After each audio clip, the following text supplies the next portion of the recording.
তোফায়েল চুপ করে রইল। অর্ষা বলল, আপনাদের মতো বন্ধুদের পাল্লায় পড়েই আমার ভাইটা খারাপ হয়েছে। কথায় আছে না, সৎসঙ্গে স্বর্গবাস, অসৎসঙ্গে সর্বনাশ।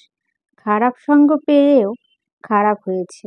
তোফায়েল মাথা নিচু করে রেখেছে। অর্ষাও আর কিছু বলল না। ঘুমন্ত রুহুলের দিকে একবার তাকিয়ে সে রুম থেকে বেরিয়ে গেল। ভার্সিটি ক্যাম্পাসে বসে আড্ডা দিচ্ছিল আশিক, দিদার আর রেশমি। গেট থেকে ওদেরকে দেখা যাচ্ছিল। ভিতরে ঢোকার সময় আহিলের সাথে দেখা হয়ে যায় অর্ষা। আহিল একবার তাকিয়ে দৃষ্টি ফিরিয়ে নিল, যেন সে কসমিন্য কালো অর্ষাকে দেখেনি কখনো। আহিল যতটা পারছিল এই গ্রুপটা থেকে দূরে থাকার চেষ্টা করছিল। অপরদিকে ভালো করে লক্ষ্য করলে দেখা যাবে অর্ষা নিজেও ঠিক এটাই করছিল। তবে আশিক, দিদার, লামিয়া, রেশমি এবং জুঁইকে এড়িয়ে চলা ভীষণ কষ্টসাধ্য হয়ে যাচ্ছিল। আশিক তো পারে না শুধু আহিলের গলায় ঝুলে যেতে। বিরক্ত হলেও ভদ্রতার খাতিরে মুখ বুজে সব সহ্য করে যাচ্ছে সে। উপরন্তু অর্ষাও পারছে না কিছু বলতে। অর্ষা, আহিল এমনভাবে দুজন দুজনের দিকে তাকায়, মনে হচ্ছিল ওরা একজন আরেকজনের প্রতিদ্বন্দ্বী। দুটো ক্লাস করে ওরা ক্লাসে বসে আছে। স্যার সম্ভবত আসেনি, নাকি আসবে না বুঝতে পারছে না। রেশমি তখন আশিককে বলে, আশিক, একটা কবিতা শোনা। খুশিতে গদগদ হয়ে যায় আশিক। কেশে গলা পরিষ্কার করে বলে, তুমি আমি ফুলের কাঁটা, মা দেখলে মারবে ছাটা।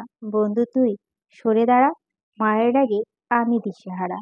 কবিতা শুনে শুধু যে রেশমি হাসলো তা নয়, যারা যারা শুনেছে প্রত্যেকেই হেসে ওঠে। আহিল চোয়াল শক্ত করে বলে, এসব উদ্ভট কবিতা তোমার মাথায় আসে কি করে? আশিক চোখ দুটো বড় বড় করে বলে, কি বলছো ব্রো? এগুলো উদ্ভট নয়, আমেজিং বলো। আমেজিং নয়, বরং আমেজন বলা যায়। আশিক দমে গেল না। মুচকি হেসে আহিলের গলা জড়িয়ে ধরে বলল, রাগ করো না সন্টু। টোনা এনে দেব কাপড়ের ঝোলা, কাপড়ের ভিতর আমের বাটি, তোমায় দেব আমের আটি। রাগ করলে তাও দেব না, দেব তোমার সুরসুরি। কবিতা শুনে আহিলের অজ্ঞান হওয়ার উপক্রম। অর্ষা এবার আর হাসি লুকিয়ে রাখতে পারল না। সে নিজেও আশিকের প্রশংসা করল হাসতে হাসতে। এবং বলাই বাহুল্য, এত অল্প সময়ে ক্লাসের সবাই আশিককে বেশ পছন্দ করে ফেলেছে। আহিল এতক্ষণ লক্ষ্য করছিল অর্ষা বিরক্ত হয়ে থাকা মুখখানা, কিন্তু যেই না তাকে এখন হাসতে দেখল, রাগের শরীর জ্বলে গেল তার। সে দাঁতে দাঁত চেপে বাকি ক্লাসগুলো করে। খুব চেষ্টা করছিল নীরব থাকার, ওদের সাথে কোনো রকম বাক্য বিনিময় না করে বোবা হয়ে থাকাকেই সে ঢের ভালো মনে করে। ক্লাস শেষ হওয়ার সঙ্গে সঙ্গে আহিল কেটে পড়ে। ওদিকে অর্ষাও তারা দেখে বিদায় নিয়ে নেয়। বাসায় ফিরে দেখে রুহুলের জ্বর তখনও কমেনি। কাঁথা গায়ে দিয়ে বেঘরে ঘুমাচ্ছে। জ্বর না এলেও এই সময় ভুলও তাকে বাড়িতে পাওয়া যেত না। বাড়িতে ঠিকমতো খায়ও না। সকালে হালকা নাস্তা করে সে, যে বের হয় তারপর আর কোনো খোঁজ খবর নেই। বাড়ি ফিরে রাত করে। এভাবেই ভবঘুরে হয়ে তার দিন কাটছে। বিছানায় বসে মাথা হাত বুলিয়ে দেয় অর্ষা। তাকিয়ে থাকে নিষ্পলক। দরজায় দাঁড়িয়ে লুকিয়ে দৃশ্যটা দেখে সেলিনা বেগম রুহুলের ঘুমন্ত মুখটা দেখে অর্ষার বুকের ভিতর মোচড় দিয়ে ওঠে। সে শ্বাসরুদ্ধ বলে, কেন এভাবে বদলে গেলি ভাইয়া? আগের মতো হয়ে যা না। রুহুল ঘুমের ঘোরে নড়ে চড়ে ওঠে। নিজেকে সামলে নেয় অর্ষা। ঘুম ভাঙার আগেই তড়িঘড়ি করে সে নিজের রুমে চলে যায়। একবার পিছনে তাকালে দেখতে পেত সেলিনা বেগম তার যাওয়ার পথে তাকিয়ে রয়েছে। অর্ষা দুপুরে গোসল করে, খেয়ে ঘুমিয়ে পড়ে। গতকালের মতো আজও তার ঘুম বেশিক্ষণ স্থায়ী হয়নি। সকাল কলেজ থেকে ফিরেই ঘ্যান ঘ্যান শুরু করে দিয়েছে। তার মেজাজ খারাপ হলেও সকালকে ধমক দিতে পারল না। শুধু মেকি রাগ দেখিয়ে বলল, চাকরিটা হয়ে গেলেই আমি আর ওকে পড়াতে যাব না। সকাল দাঁত বের করে হেসে বলল, ঠিক আছে। খিটখিটে মেজাজ নিয়ে রেডি হয়ে অর্ষা বেরিয়ে পড়ে। সরু রাস্তা দিয়ে যাওয়ার সময় পথ থেকে একটা মেয়েলি কণ্ঠে নিজের নাম শুনে সে দাঁড়িয়ে পড়ে। রিক্সা থেকে নেমে একটা মেয়ে ব্যাগ হাতে নিয়ে আসছে। ব্যাগটা বেশ বড়সড়। মেয়েটার কাছে আসার পর একটু অবাকই হলো অর্ষা। অস্ফুট স্বরে বলে, মন। মন অর্ষার হাই স্কুলের ফ্রেন্ড ছিল। একসাথে এরা ক্লাস 6 থেকে 10 পর্যন্ত পড়ছিল। সেই সময়টা ছিল প্রজাপতি রঙিন ডানার মতো। হাসি আড্ডা সব মিলিয়ে সুন্দর অতীত ছিল। সময়ের বিবর্তনে বান্ধবীদের যোগাযোগ কমে এসেছে। বেশিরভাগ বান্ধবীদের বিয়ে হয়ে যাওয়াতে তারা প্রত্যেকেই এখন সংসার সন্তান নিয়ে ব্যস্ত। তবে মনের বিষয়টা এখনো আলাদা।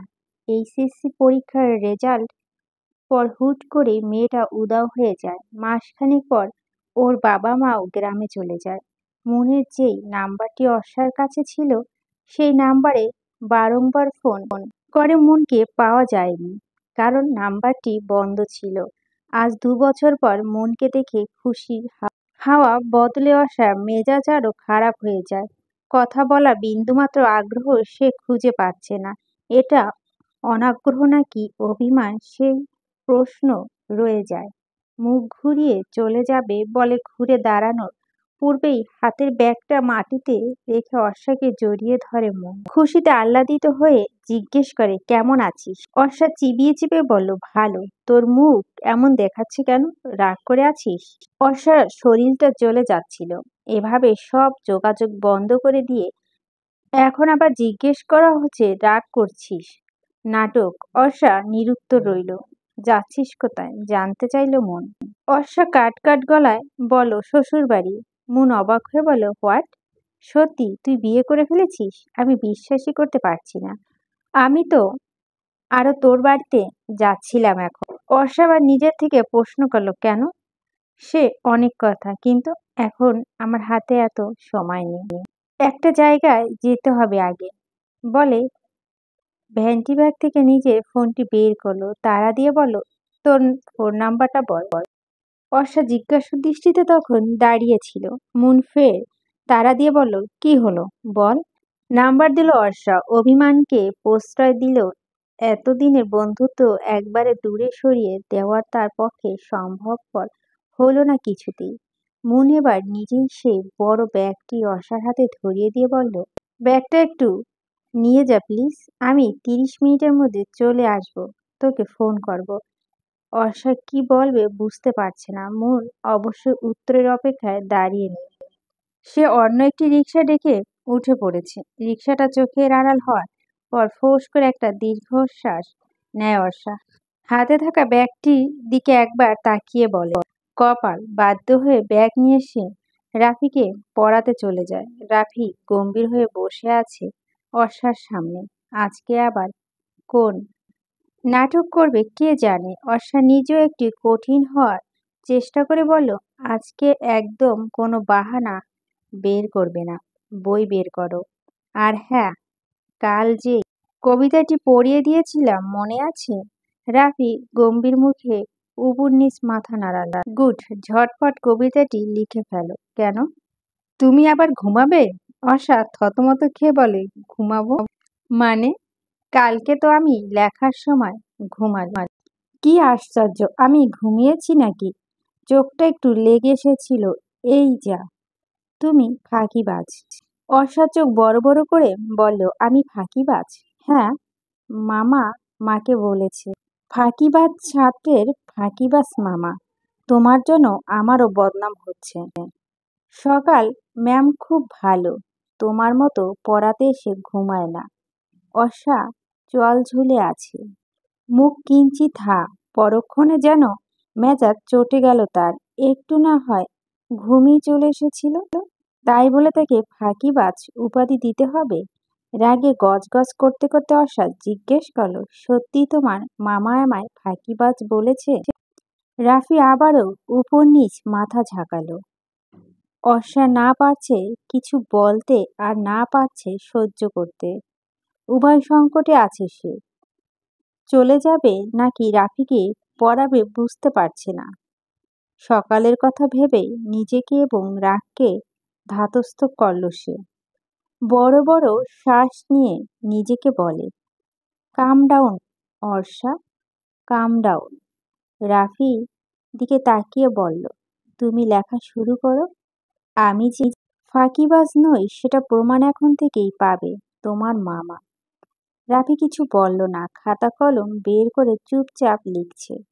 রাফিকে পড়ানোর মাঝে মুনের ফোন আসে। এই বাড়ির ঠিকানাটাই টেক্সট করে দেয় অর্ষা। রাফিকে পড়িয়ে দুজন একসাথে বাড়িতে ফিরবে।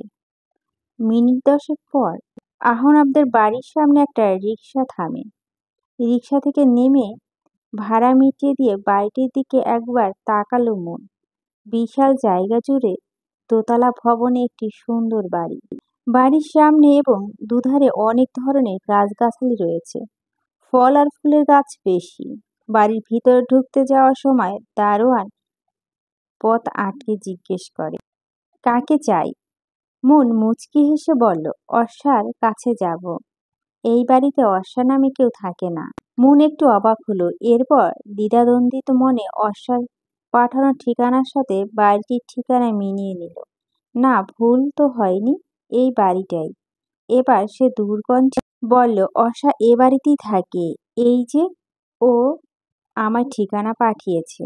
দারোয়ানও বলল, আপনার কোথাও ভুল হচ্ছে। আমার কোনো ভুল হচ্ছে না, এই বাড়িতে অর্ষা থাকে। বাড়ির বাগানে হাঁটছিল জহির চৌধুরী। দারোয়ান এবং মুনের বাগবিতণ্ডা দেখে এগিয়ে আসেন এদিকে। একবার মুনের দিকে তাকালে তিনি। এরপর দারোয়ানকে জিজ্ঞেস করলেন, কি হয়েছে? দারোয়ান শীতল কণ্ঠে বলল, স্যার, মেয়েটি বলছে অর্ষার কাছে যাবে, কিন্তু এই নামে তো এই বাড়িতে কেউ থাকে না। মেয়েটি বিশ্বাস করছে না। জহির চৌধুরী এবার মুনকে জিজ্ঞেস করলেন, কে তুমি? আঙ্কেল, আমি মুন, অর্ষার বান্ধবী। অনেকদিন পর ওর সাথে দেখা হয়েছে। ও আমাকে ওর শ্বশুরবাড়ির ঠিকানা দিয়েছে। জহির চৌধুরী যার পর নাই অবাক হলেন এবার। অবাক হয়ে দারোয়ানও। জহির চৌধুরী অবাক হয়ে জিজ্ঞেস করলেন, শ্বশুরবাড়ি মানে? এটা তোমার বান্ধবীর শ্বশুরবাড়ি? জি, কিন্তু আপনি কে? এই বাড়ি কেউ বাড়ি কেউ হলে অর্ষাকে কেন চিনতে পারছেন না? বুঝলাম না, তুমি শিওর এটা অর্ষার শ্বশুরবাড়ি? আলবাত। জহির চৌধুরী এবারে একটু থমকালো। কিছুক্ষণ আগে দোতলা থেকে তিনি একটা মেয়েকে ব্যাগ হাতে ভিতরে ঢুকতে দেখেছেন। তাহলে কি আহনাব লুকিয়ে বিয়েটি করে ফেলেছেন? নিজের এই চিন্তা ভাবনাকে তিনি কিছুতেই বিশ্বাস করতে পারছেন না। মুনকে একটু অপেক্ষা করতে বলে তিনি দারোয়ানকে পাঠালেন আহনাবকে ডাকার জন্য। দারোয়ান আহনাবকে সঙ্গে করেই ফিরে এলো। জিজ্ঞাসু দৃষ্টিতে আহনাব মুন এবং বাবার দিকে তাকিয়ে রয়েছে। জহির চৌধুরী মুনকে জিজ্ঞেস করলেন, ওকে চিনতে পেরেছ? মুন আহনাবের দিকে তাকিয়ে বলল, না। কে উনি? আমার একমাত্র ছেলে। তোমার ভাষ্যমতো অর্ষা যদি এ বাড়িতে বউ হয়ে থাকে তাহলে অর্ষার স্বামী এই ছেলে। মন সালাম দিয়ে হাসি মুখে বলল, দুলাভাই ভালো আছেন? বিস্ময় হাঁ হয়ে যায় আহনাপের মুখ। সে চোখ বড় বড় করে তাকিয়ে আছে মনের দিকে। ভুরু কুঁচকে আছে তার। বিস্ময়ে অস্ফুট স্বরে মুখ থেকে বেরিয়ে আসে, দুলাভাই, আপনি ওনাকে বলেছেন আমি আপনার হাজবেন্ড? আহনাপের মুখে প্রশ্নটি শুনে অবাক হয়ে তাকিয়ে রয়েছে অর্ষা। মুন ফোন করে চটজলদি নিচে আসতে বলায় অর্ষা তড়িঘড়ি করে নিচে নেমে এসেছে। কিন্তু এমন প্রশ্ন যে তাকে শুনতে হবে সেটি সে কসমিন্নকালেও কল্পনাও আসেনি। সে এবার মনের দিকে তাকালো। মেয়েটা এমন মিথ্যে কথা কি করে বলতে পারল? কি হলো বলুন? গম্ভীর কণ্ঠটি এবার গম গম করে উঠল। সম্বিত ভিড়ে পেল অর্ষার। অতি আশ্বস্ত কণ্ঠে বলল, কখনো না। মুন বিস্ফোরিত দৃষ্টিতে তাকালো। ঘোর প্রতিবাদ জানিয়ে বলল, তখন না তুই বললি শ্বশুর বাড়িতে যাচ্ছিস? তুই তো নিজেই আমাকে এই বাড়ির ঠিকানা টেক্সট করেছিস। জহির চৌধুরী, আহনাব এবং দারোয়ান উত্তরের প্রতীক্ষায় এবার অর্ষার মুখের দিকে তাকিয়ে রয়েছে। অর্ষা পারে না শুধু মাটিতে গর্ত করে ভিতরে লুকিয়ে পড়তে, যতটা লজ্জা পাচ্ছে ততটা রাগও হচ্ছে মনের ওপরে। এতটা নির্বোধ এই মেয়ে! সে কোনো রকম নিজেকে সামলে নিয়ে চিবিয়ে চিবিয়ে বলল, শ্বশুরবাড়ির কথা তোকে মজা করে বলেছি আমি। তাহলে তুই এই বাসায় কেন? এখানে আমি প্রাইভেট পড়াই। মন এবার নিজের ভুলটি বুঝতে পেরে জিভ কাটল। আহনাফ এবং জহির চৌধুরীর দিকে তাকিয়ে বলল, সরি, আমারই বোঝার ভুল ছিল। আহনাফ রিয়াকশনের কোনো পরিবর্তন হয়নি, সে গম্ভীর হয়ে তাকিয়ে রয়েছে। জহির চৌধুরী মৃদু হাসলেন, বললেন, সমস্যা নেই, ভেতরে যাও। অর্ষা মনকে ভেতরে নিয়ে যাওয়ার পথে ইচ্ছেমতো চাপা রাগ ঝাড়ল কিছুটা। মান সম্মানের আর কিচ্ছু বাকি রাখলো না। ওরা চলে যাওয়ার পর দারোয়ান হেসে বলে, তাও ভালো স্যার। আমি আরো মনে মনে ভাবছিলাম, আহনাফ বাবাজি বউ আসলো কোথা থেকে? বিয়ের আগে বেনামি বউ বাসায় উঠে গেছে। হা হা হা। দারোয়ানের কথা জহির চৌধুরী হাসলো, আহনাফ হাসেনি এক বিন্দু। অর্ষাকে নিয়ে মনে মনে তার অন্যরকম চিন্তা ভাবনা ঘুরছে। আসলে মন মেয়েটা বোঝার ভুল ছিল নাকি অর্ষার কোনো প্ল্যান ছিল, সেটা সে ভেবে পাচ্ছে না। ভার্সিটির প্রথম দিন রাশেদকে হেনস্থা করার পর থেকে অর্ষার প্রতি তার মনোভাবটা অন্যরকম। অথচ আদতে এই ছেলে জানেই না সেই দিনকে রাশেদকে নিয়ে মজা লুটেছে। কিছুটা বোঝার ভুল সম্পূর্ণ মনোভাবকেই বদলে দিয়েছে। আহনাফ যেমন ভাবলেশহীনভাবে এসেছিল সেরকম ভাবলেশহীনভাবে বাড়ির ভিতরে চলে গেল। সিঁড়ি বেয়ে সোজা চলে গেছে দোতলায়। বাম পাশের করিডোর পেরোলেই মাঝখানে রুমটিতে থাকে আমিনা বেগম। মানসিকভাবে সে অসুস্থ, অন্যদের ভাষায় পাগল। আহনাফের যখন 17 বছর বয়স তখন থেকেই তার মায়ের এই সমস্যা। সমস্যাটির উৎস অবশ্যই অ্যাক্সিডেন্টের মাধ্যমে। অনেক ডাক্তার, সাইকিয়াট্রিস্ট দেখিয়েছেন, তবে অবস্থার কোনো রকম পরিবর্তন হয়নি। আত্মীয় স্বজনরা অনেকবার বলেছেন কোনো পাগলাগারদে ভর্তি করিয়ে দেওয়ার জন্য, তবে আহনাফের জন্য সেটা সম্ভব হয়নি। পুরো পৃথিবী একদিকে আর অন্যদিকে তার মা। সে অসুস্থ হোক, পাগল হোক, যা খুশি হোক, নিজের কাছেই রাখবে। আহনাফ দরজা নক করে বলো, আসবো? ভিতর থেকে উত্তর আসে, কে? আহনাফ, আয় বাবা। দরজা ঠেলে ভিতরে ঢোকে আহনাফ। আমেনা বেগমের মুখে আময়িক হাসি। কে বলবে এই মানুষটি মানসিকভাবে অসুস্থ? হুট করে কেউ কথা বললে বুঝতেও পারবে না সহজে। আমেনা বেগম বিছানা দুপা মেলে বসে আছে, হাতে বই। গল্প কিংবা উপন্যাস নয়, কার্টুনের বই। মানসিক সমস্যাটা দেখা দেওয়ার পর থেকেই তার মাঝে ব্যাপক পরিবর্তন এসেছে। তার আচরণ স্বাভাবিক মানুষের মতো তো নয়, বরং শিশুসুলভ। কার্টুন তার ভীষণ প্রিয় এখন। আহনাফ বিছানায় বসে মায়ের কোলে মাথা রাখল। আমেনা বেগম আহ্লাদি হয়ে বললেন, আমার একটা গোপাল ভাঁড়ের কার্টুন এনে দিস তো বাবা। ডোরেমন আর ভালো লাগে না। আহনাফ কিছু বলল না। মায়ের হাতে চুমু খেয়ে হাতটি নিজের বুকের উপর রাখল। বিছানা এক কোণে জড়সড় হয়ে বসে আছে মুন। ওর দিকে কটমট দৃষ্টিতে তাকিয়ে রয়েছে অর্ষা। সকাল এক গ্লাস পানি এগিয়ে দিয়ে মুনের দিকে। মুন পানিটুকু পান করে ঢোক গিলে বলে, কখন থেকে দেখছি ওইভাবে তাকিয়ে আছিস, এমন করছিস কেন? তোর নিবুদ্ধিতা নিয়ে কি বলবো বুঝতে পারছি না। হ্যাঁ রে, তোর মাথায় কি একটু কমন সেন্স নেই? কোনটা সত্যি আর কোনটা মিথ্যে বুঝিস না তুই? কি আশ্চর্য, এতদিন পর দেখা হয়েছে তাই ভাবলাম তুই তো আর এখন মিথ্যা কথা বলবি না। আবার বাড়ির ঠিকানাও দেখি অন্যটা, তাই তো ধরে নিয়েছিলাম তোর বিয়ে হয়ে গেছে। উদ্ধার করেছিস আমায়। ওই মানুষটাকে আমি মুখ দেখাবো কিভাবে? আর ঠং এমন ভাব করছিস মনে হচ্ছে তুই ওই বাচ্চাটাকে না, বরং বাচ্চার মামাকে প্রাইভেট পড়াতে যাস। তুই বুঝবি না, ওই লোকটা যে কি রকম ধরনের মানুষ তুই জানিস না। আমার এত জেনে কাজ নেই বাপু। অন্য ছেলে পেলে নিয়ে এত গবেষণা করাই বা আমার লাভ কি? আমার তো একটা নির্দিষ্ট মানুষ আছে। আর হ্যাঁ, তোর বকাঝকা এখন বন্ধ কর। আমি তোর বাড়িতে মেহমান এখন। ঝামেলায় ফেলানোর মেহমান। সকালে আবার অর্ষাকে থামিয়ে বলল, হয়েছে তো আপু, এবার থামো। বেচারিকে একটু নিঃশ্বাস নিতে দাও। মন বলল, হ্যাঁ একটু বোঝা ওকে। রাগ যে আগের থেকে আরো বেড়ে গেছে। অর্ষা আর কিছু না বলে রান্নাঘর গেল কিছু খাবার আনতে। যাওয়ার আগে রুহুলের ঘরে একবার উকি দিয়েছে। রুম ফাঁকা। একটা ট্রেতে চা বিস্কিট আর মিষ্টি সাজাচ্ছিলেন সেলিনা বেগম। অর্ষা জিজ্ঞেস করলো, ভাইয়া কোথায়? বাইরে গেছে। কত করে বললাম এই অবস্থা বাইরে যাস না, শুনলই না। কখন গেছে?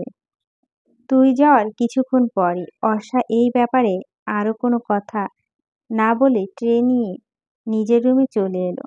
চা বিস্কুট খেতে খেতে জানা গেল মন বাড়ি থেকে পালিয়ে এসেছে। ওর বয়ফ্রেন্ড ঢাকাতে থাকে। কাল পরশু বিয়ে করবে ওরা। পালিয়ে আসাটা কি ঠিক হলো আপু? জানতে চাইলো সকাল। মন চায়ের চুমুক দিয়ে বলল, এছাড়া আর কোনো পথ ছিল না বোন। বাড়িতে আব্বু আম্মু অন্য এক ছেলের সাথে আমার বিয়ে ঠিক করেছে। বয়ফ্রেন্ডের কথা বাড়িতে জানিয়েছিলাম। মা রাজি হলে বাবা রাজি হয়নি। সকাল ঠোঁট উল্টে বলল, প্রেম ঘাটিত ব্যাপার বুঝি এমনই হয়। অর্ষা ধমক দিয়ে বলল, তোকে আর প্রেম নিয়ে গবেষণা করতে হবে না, যা পড়তে বস। ধমক খেয়ে সকাল পড়তে বসে। অর্ষা ল্যাপটপ নিয়ে বিছানায় বসেছে। কয়েকটা মেইল এসে জমা হয়েছে। তার মধ্যে আজকে মেলটা নতুন, 5টার দিকে এসেছে। মন পাশে বসে বলল, রাগ করে থাকবি এখন? মেল চেক করতে করতে অর্ষা বলল, 2 বছরে কোনো যোগাযোগ রাখিসনি, এজন্য সরি। তো তোর এখন সাহায্য দরকার, থাকার মতো বিশ্বস্ত একটা জায়গা দরকার, তাই মানবিকতার খাতিরে সাহায্য করছি। এর চেয়ে বেশি কিছু আশা করিস না। তুই এত নিষ্ঠুর কেন রে অর্ষা? আমি এরকমই। আরো 2 বছর যাক, তখন কথা বলবো। আমি আর আমার বয়ফ্রেন্ড আদি প্ল্যান করেছি যে আমার বিয়ের 1 বছরের মধ্যে বাবু নেব, তারপরে বাড়ি ফিরে যাব। নাতি নাতনি মুখ দেখলে বাবা মা নিশ্চয়ই আর রাগ করে থাকতে পারবেন না। এখন তো দেখছি বান্ধবী রাগ ভাঙানোর জন্য হলো বাচ্চা তাড়াতাড়ি নিতে হবে। অর্ষার প্রচন্ড হাসি পেলেও এ মুহূর্তে হাসিটা আটকে রাখল সে। মেল চেক করা শেষ। কাল সকালে হাসপাতালে যাবে ইন্টারভিউ দেওয়ার জন্য। সিভি পাঠিয়ে রেখেছিল। ওরা মেল করে ডেকেছে ইন্টারভিউ এর জন্য। সকালের পড়া শেষ করে রাতের খাবার খেয়ে তিনজন একসাথে অনেকক্ষণ গল্প করে। সকালে ক্লাস আছে তাই ঘুমিয়ে পড়ে এখন। মনও জার্নি করে আসায় ক্লান্ত। দুজনেই বেঘোরে ঘুমাচ্ছে। অর্ষা নিজেও আগামীকাল তারা আছে, তবুও ভাইয়ার চিন্তায় ঘুম আসছে না। অনেক রাত অবধি জেগে থাকার পর রুহুল বাড়িতে ফেরে না। বাবা কয়েকবার ফোন করেছিল, রিসিভ করেনি। অপেক্ষা করতে করতে কখন যে অর্ষার ঘুমিয়ে পড়েছে টেরই পায়নি। গুড়ি গুড়ি বৃষ্টি বাইরে। ভোরের দিকে ঝুম বৃষ্টি এলো। এখন বৃষ্টির তোড়জোড় কমে এসেছে। ছাতা নেবে নাকি নেবে না দ্বিধাগ্রস্ত হয়ে বারান্দায় দাঁড়িয়ে আছে অর্ষা। ওমর রহমান ঘর থেকে বেরিয়ে মেয়ের দ্বিধাদ্বন্দ্বিত মুখটা দেখে জিজ্ঞেস করেন, কি হয়েছে মা? বাবার মুখে মা ডাকটি শুনলে মনের ভিতর শান্তি পায় অর্ষার। তার মনটা ভালো হয়ে গেল। সে হাসি মুখে বলল, কিছু না বাবা। তোর মা বলল আজ নাকি তোর ইন্টারভিউ আছে? হ্যাঁ, জেনারেল হাসপাতালে রিসিপশনিস্ট পদের জন্য সিভি পাঠিয়েছিলাম। যাক যাক, খুব ভালো। তাহলে দাঁড়িয়ে আছিস কেন? দেরি করিস না। আসলে বাবা আমি ভাবছিলাম ছাতা নেব নাকি নেব না। নিয়ে যা, রাস্তায় যদি আবার বৃষ্টি জোরে আসে তখন তো ভিজে যাবি। ঠিক আছে। ওর রুমে গিয়ে ফাইল আর ছাতা নিয়ে বের হয়। বাবা মায়ের থেকে দোয়া নিয়ে হাসপাতালের উদ্দেশ্যে চলে যায়। বৃষ্টির সময় প্রতিবার যা হয় আজকেও তাই হলো। রিক্সা পাওয়া দুষ্কর ব্যাপার। বাজার পর্যন্ত হেঁটে যেতে হবে, তারপর বাস ধরতে হবে। কাদা পানির মধ্যে খুব সাবধানে পা ফেলেছে সে। তার পরনে হলুদ রঙের একটা থ্রি পিস, হলুদ কামিজ, আবার হালকা গোলাপি রঙের হাতের আর্ট করা ছোট্ট ছোট্ট ফুল। এগুলো সকালের কাজ। দারুণ আঁকাআঁকি করে মেয়েটা। কখনো মায়ের শাড়িতে আঁকবে, তো কখনো অর্ষার জামা কিংবা ওড়নায়। সকাল সময় নিয়ে খুব যত্ন করে জামাটি ডিজাইন করেছেন, তাই অর্ষাও খুব প্রিয় এই থ্রি পিসটা। ওড়না দুহাত ধরে গোলাপি ফুল আঁকা। ঠিক সময়ে বাস পাওয়াতে মনে মনে আল্লাহকে একটা ধন্যবাদ দিল সে। বাস থেকে নামলো পরের স্টপেজে। এখান থেকে আবার রিক্সা নিতে হবে। এই রাস্তায় বাস চলাচল করে না। সিএনজি, বাইক, প্রাইভেট কার, রিক্সা এসব চলে। অর্ষার জন্য রিক্সাই ভরসা। আর একটু সামনে এগিয়ে রাস্তা পার হয়ে রিক্সা নেওয়ার জন্য অর্ষা হাঁটতে থাকে। কিছুটা সামনে অনেক মানুষের ভিড় দেখে সে এগিয়ে যায়। উকিঝুঁকি দিয়ে দেখে রক্তাক্ত অবস্থায় একটি ছেলে রাস্তায় পড়ে আছে, এখনো অবচেতন হয়নি। কিছু লোক প্রাইভেট কারের ড্রাইভারকে ধরে বেধড় পেটাচ্ছে এক সাইডে। অর্ষা ভিড় ঠেলে এগিয়ে যায়। কয়েকজন লোক ছেলেটিকে হাসপাতালে নেওয়ার জন্য কোলে তুলে নিয়েছে। অন্য একটি ছেলে সিএনজি নিয়ে এসেছে। ছেলেটির মুখ দেখে অর্ষা আঁতকে উঠে দুহাতে মুখ চেপে ধরে মৃদু চিৎকার করে বলে, আহিল। দমকা হওয়ার শরীরে কাঁপন লাগে। এরকম শীতল হাওয়াতে রুমের কাঁথা গায়ে ঘুমানোর থেকে তৃপ্তি কিছু হতে পারে? অর্ষা হুট করে এমন ইচ্ছেটি মনের ভেতর জাগলো। কি অদ্ভুত, এটা কি করে হয়? একদিকে আহিল এমন করুণ অবস্থা, অন্যদিকে তার ইন্টারভিউ দেওয়া হলো না। সব মিলিয়ে সে ভীষণ হতাশ। তবে একটা ধ্রুব সত্য হচ্ছে, তার সকল চিন্তার অর্ধভাগেই বেশি হচ্ছে আহিলকে নিয়ে। সে যেন সুস্থ হয়ে যায়, সেই প্রার্থনা আল্লাহর নিকট বারবার করছে। পায়ের শব্দ পেয়ে দু চোখের পাতা খুলে অর্ষা। তার দৃষ্টি ফ্লোরে নিবদ্ধ। একজোড়া পা দেখে সে মুখের দিকে তাকালো, এবং বলা বাহুল্য মুখ দেখে সে যার ফর্নায় অবাক হয়ে তাকিয়ে রয়েছে। একটু নড়েচড়ে বসে বলল, আপনি? আহনাফ অর্ষার কৌতূহলে ক্ষুধা নিবারণ করল না। কোনো রকম আগ্রহ তার মাঝে পরিলক্ষিত হয়নি। সে মৃদু স্বরে আমেনা বেগমকে ডাকছে। মা, মা, মা। আমেনা বেগম কর্ণকুহে আহনাফের ডাক পৌঁছাচ্ছে কিনা সন্দেহ। সে গভীর তন্দ্রায় আচ্ছন্ন। এদিকে অর্ষা যেন একের পর এক ধাক্কা খেয়েই চলছে। সে ফ্যাল ফ্যাল করে তাকিয়ে রয়েছে আহনাফের দিকে। রাফিকে পড়াতে যে কয়েকদিন ও বাড়িতে গেছে, একদিনও সে আমেনা বেগমকে দেখেনি, কখনো জানেও না, প্রয়োজনে মনেও করেনি ওই বাড়িতে কে কে আছে। তার চিন্তা চেতনা জুড়ে থাকতো চাকরি। একটা চাকরির প্রয়োজনীয়তা সে খুব ভালো করে উপলব্ধি করত। টিউশন এক সময় করত নিজের টুকটাক খরচ চালানোর জন্য। ইদানিং চাকরির খোঁজ করতে গিয়ে সেটাও বাধা দিয়েছিল। একটা অল্প বিরতির পর রাফিকে দিয়েই টিউশনির পথযাত্রা আবার শুরু হয়েছে, তাও সেটা ছোট্ট বোনের অনুরোধে। আমেনা বেগমের ঘুম ভাঙছে না দেখে আহনাফ এবার তার মুখের ওপর কিছুটা ঝুঁকে ডাকলো, মা, শুনছো মা? আহনাফের মাথা এখন অর্ষার মুখের খুব কাছাকাছি। তার হৃদয়স্পন্দ বাড়ছে। কেমন যেন একটা অস্বস্তি তাকে জেঁকে ধরেছে। আহনাফ তার নিকট এসে বুকের ধুকপুকানি কি শুনতে পাচ্ছে? আহনাফের মৃদু ঝাঁকানিতে আমেনা বেগম নিভু নিভু দৃষ্টিতে চোখ মেলে তাকালেন।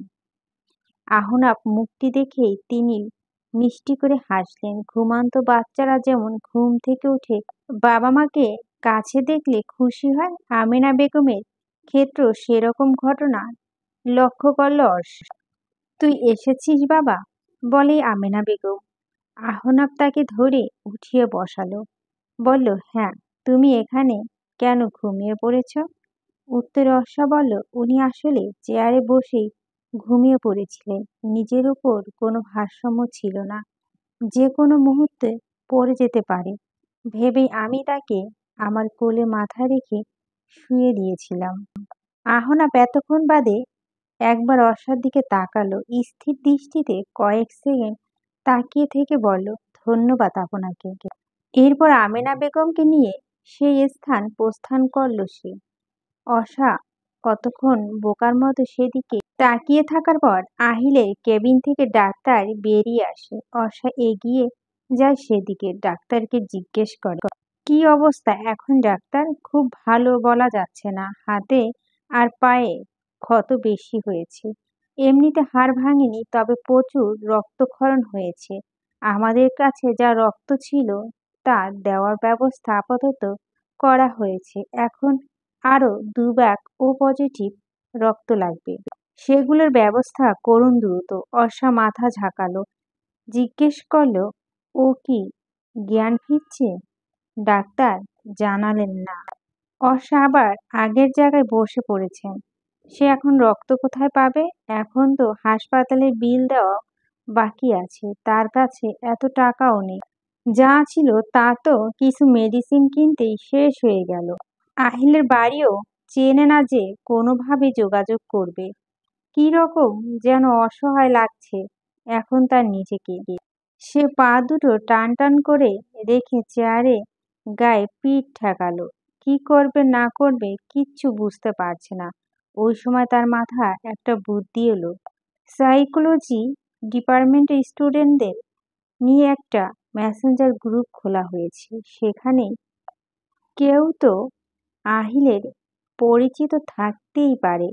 সে দ্রুত ব্যাগ থেকে ফোন বের করে ফেসবুকে ঢুকে মেসেঞ্জার গ্রুপে সবাইকে মেনশন করে জিজ্ঞেস করলো, তোদের মধ্যে কেউ কি আহিলের বাড়ির ঠিকানা জানো, অথবা ওর বাড়ির কাউকে চেনো? বেশ কয়েকজন মেসেজ সিন করেছে, কিন্তু কেউ জানে না বলল। হতাশ হয়ে মেসেজের রিপ্লে দেখছে অর্ষা। ওই সময় আশিক রিপ্লে করে, হঠাৎ ওর বাড়ির খোঁজ করছো কেন? অর্ষা তখন গ্রুপে বিস্তারিত যতটা সম্ভব মেসেজে বলল। আশিক তখন হাসপাতালের ঠিকানা নিয়ে বলল, তুমি থাকো হাসপাতালে, আমি আসছি। কিছুটা হলে ভরসা পেল অর্ষা। সে চুপচাপ বসে অপেক্ষা করছে। মিনিট 15 বাদেই হাসপাতালে লামিয়া আসে। রিসিপশন থেকে সহজেই সে অর্ষাকে পেয়ে যায়। তড়িঘড়ি করে এসে অর্ষাকে জিজ্ঞেস করে, আহিল এখন কেমন আছে? হঠাৎ আগমনে অর্ষা কিছুটা থমকালো। আশিকের আসার কথা ছিল, তবে লামিয়াকে সে আশা করেনি। নিজেকে সামলে নিয়ে বলল, ডাক্তার বলছে ভয়ের কিছু নেই। তুমি যে বললে রক্ত লাগবে, রক্তের জোগাড় হয়েছে? অর্ষা মাথা নাড়িয়ে বলল, না, আমার রক্তের গ্রুপ ও পজিটিভ, আমি রক্ত দেব। অর্ষা ডাক্তারের কাছে নিয়ে গেল লামিয়াকে। সেখান থেকে ফেরার পথে আশিকের সাথে দেখা হলো। ও রক্তের গ্রুপ ম্যাচ করে যায়, দুজনে থেকেই 2 ব্যাগ রক্ত জোগাড় হয়ে যায়। হাঁফ ছেড়ে যেন বাঁচল অর্ষা। ক্যাবিন থেকে একজন নার্স এসে একটা প্রেসক্রিপশন অর্ষাকে ধরিয়ে দিয়ে বলল, এই ইঞ্জেকশনটা নিয়ে আসো।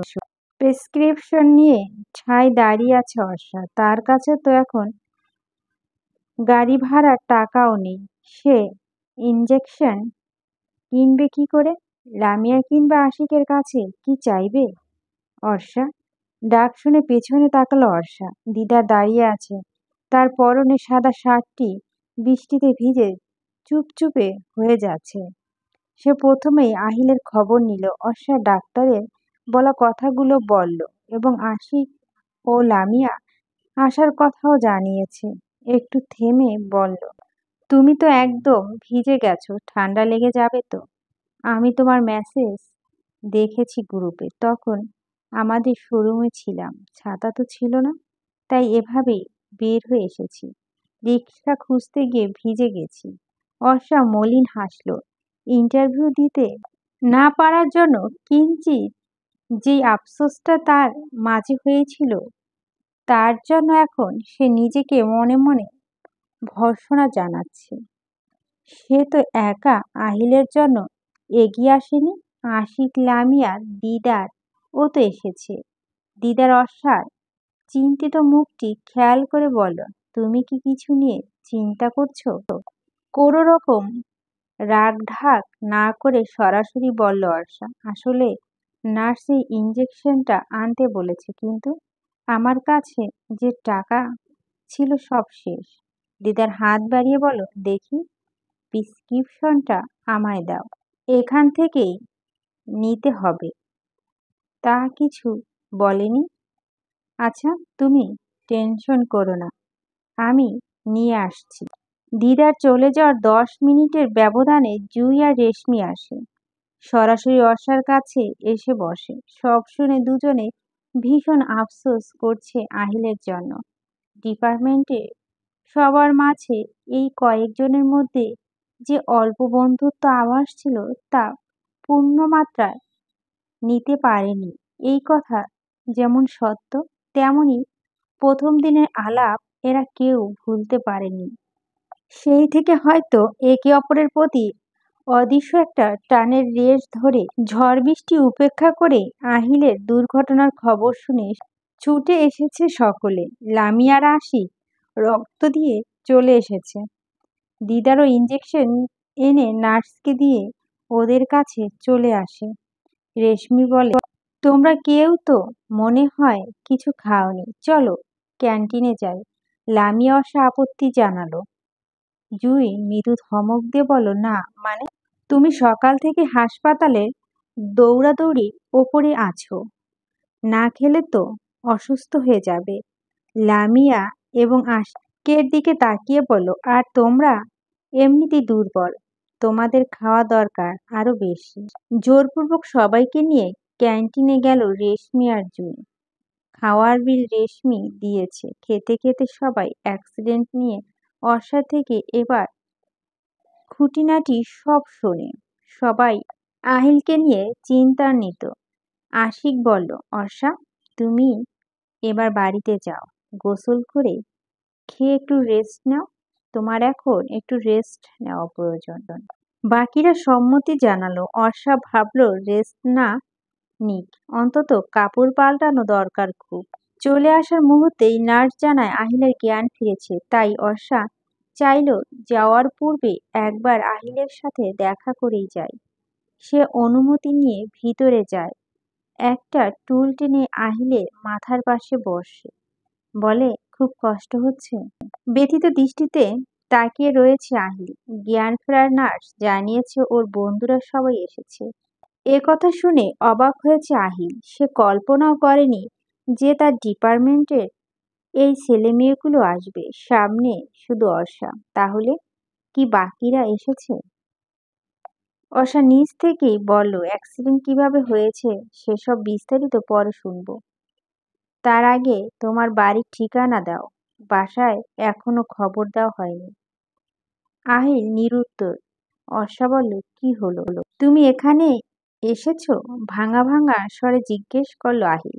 অর্ষা মুচকি হেসে বলল, না, আশিক, দিদার, লামিয়া, রেশমি আর জুই এসেছে। তুমি কত লাকি। আমার তো রীতিমতোই তোমার নিয়ে হিংসে হচ্ছে। সবাই তোমার কত ভালোবাসে। আহিল মলিন হাসল। আচ্ছা শোনো, আমায় এবার উঠতে হবে। তুমি আশিকের কাছে বাড়ির ঠিকানা দিও, ও যোগাযোগ করবে।